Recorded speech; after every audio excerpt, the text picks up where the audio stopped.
2025 సంవత్సరంలో అనంత పద్మనాభ వ్రతాన్ని ఏ రోజున ఆచరించాలి అంటే స్వస్తి శ్రీ చాంద్రమాన శ్రీ విశ్వావసు నామ సంవత్సరం దక్షిణాయనం వర్ష ఋతువు భాద్రపద మాసం శుక్లపక్షం చతుర్దశి తిథి ప్రారంభం 5 సెప్టెంబర్ 2025 శుక్రవారం రాత్రి 1:55 నుంచి ప్రారంభమై 6 సెప్టెంబర్ 2025 శనివారం రాత్రి 1:04 వరకు చతుర్దశి తిథి ఉన్నది.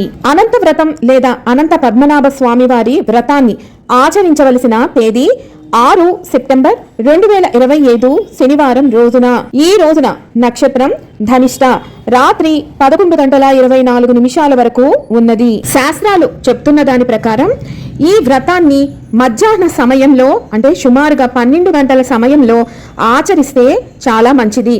మధ్యాహ్నం ఆచరించడం కుదరని వాళ్ళు ఉదయం 7:30 నుండి ఉదయం 9 గంటల లోపు వ్రతాన్ని ఆచరించాలి.